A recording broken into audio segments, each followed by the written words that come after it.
What's up, my people? YouTube land. Guitar Mijo 78 back here. Finally getting the opportunity to do a review on my Fender Princeton Reverb 2. There's a whole series of Fender amps. I also have the Fender Twin Reverb 2. I guess two, it's for a number of things. Number one, it did come out in 1982. I guess between 1982 and 1986, when Fender,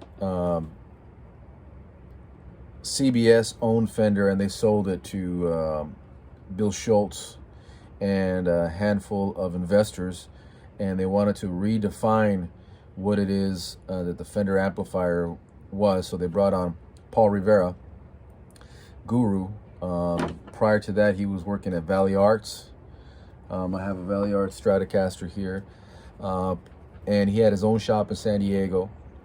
He also spent some time at Ampeg and Yamaha,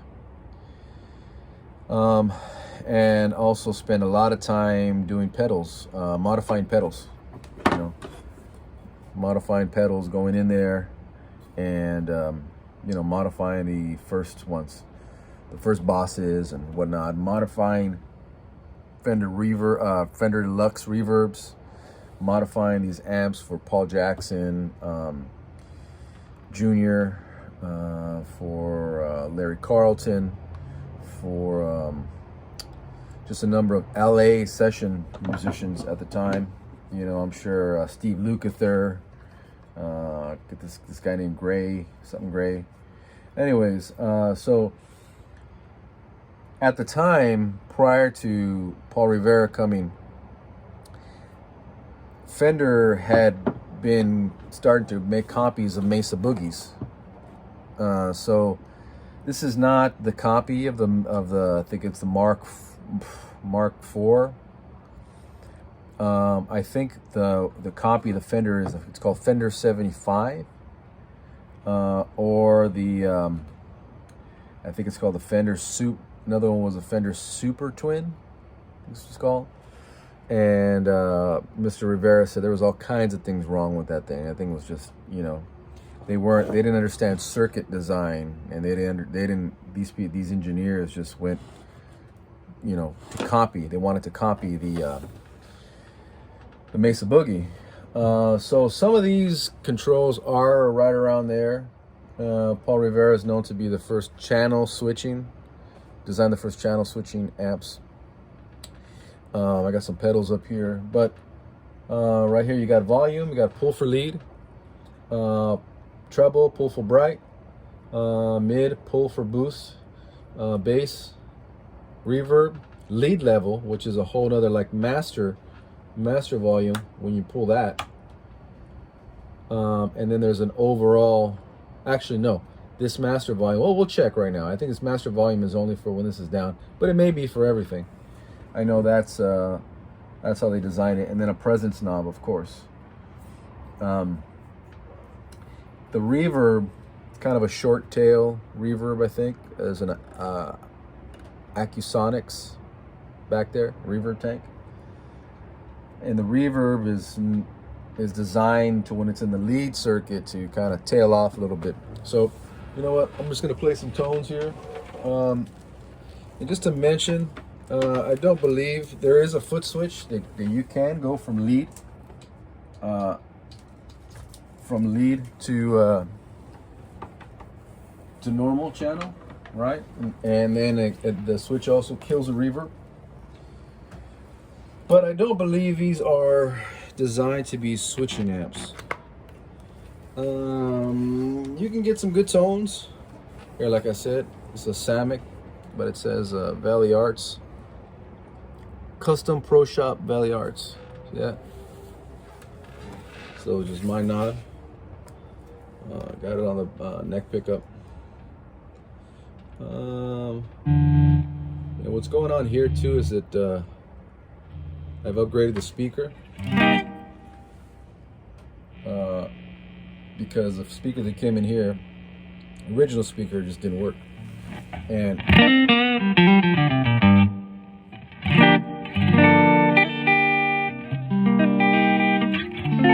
so there is I think a 1992 Fender speaker in there that came in the twins. That came in the red knob twins. So it's like 100 watts. So it's got a big bell in there.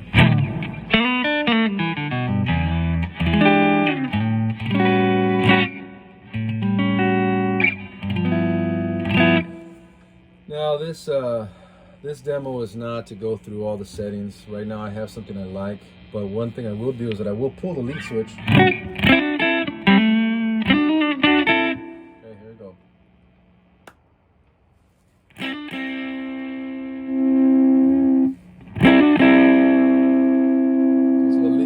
Master volume's up. What we're gonna do is turn down the master. See what happens. Yeah? So it controls everything. It controls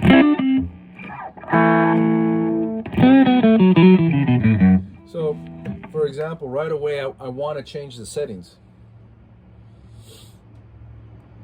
But if I change the settings, I ultimately change the settings for the clean drive. I like that bass. Satisfying. Now I'm right here to the amp. Okay, so thank God for the master volume.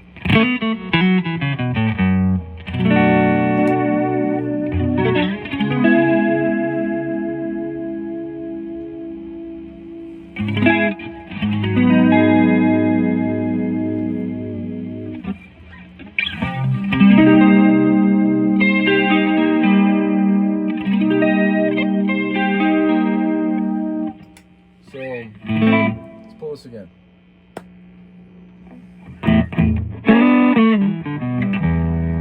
Not a whole lot, huh? Let's pull the mid boost.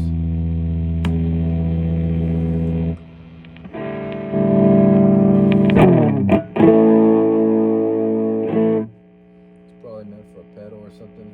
Pull bright.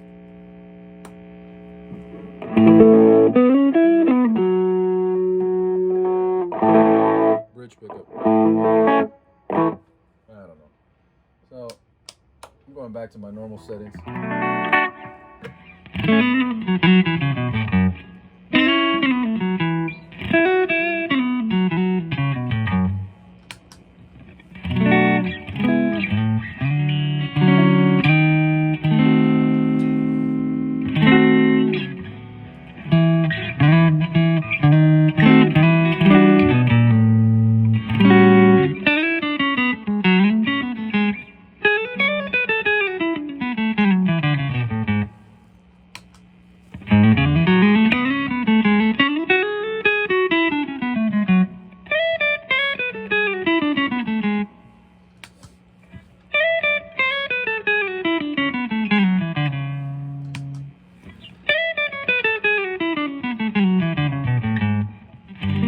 It's got a little boost up there. So this is a beautiful amp, 20 watts. It's 20 watts. Okay. Princetons are known to have 12 watts. There is also a very extremely popular amp underneath this. There's also a champ too, but then there is a super champ. Now, super champ is also a 6v6. Yeah, and just like the champ is a 6v6, just like this Princeton, it's 2 6v6. It's supposed to be darker, right? Darker sounding.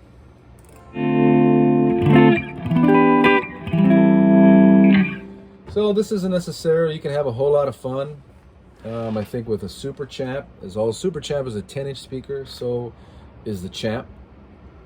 And one of the main differences between both of those is the mid. Those two don't have mid or mid boost, but they do have the lead and the volume. So it's a lot of fun. This is a 12-inch, so this can get plenty loud.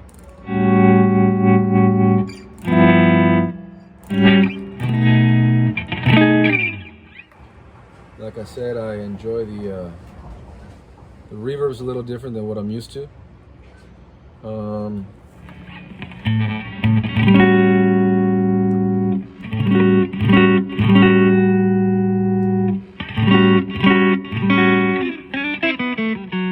Yeah, it gives it more of a tweed, pristine.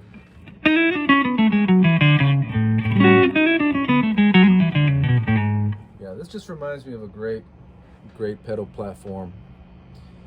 I suppose this is supposed to be like all of them are like amped up, you know, like the Champ is supposed to be like although the Champ is 18 watts, 10-inch, you know, it's supposed to be like the big brother Champ. It's the Champ is probably the big brother. The Champ 2 is probably the big brother of the original, you know, Super Champ. Then it's the Princeton. Then they have the Deluxe Reverb 2, and then they have the Twin Reverb 2. The Deluxe and the Twin Reverb 2 are 6L6. Let me put a tube screamer in here or something.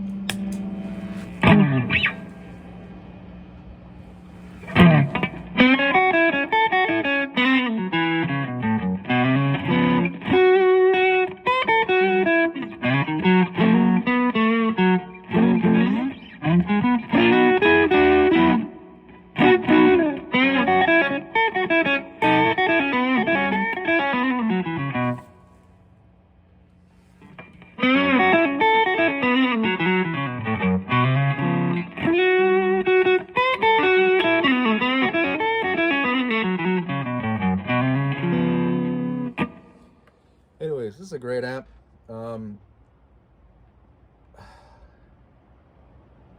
It's very hard to beat. It's got a lot of things going for it. And the last one I'm gonna do, I'm just gonna turn this around then, so you can see what's going on back here.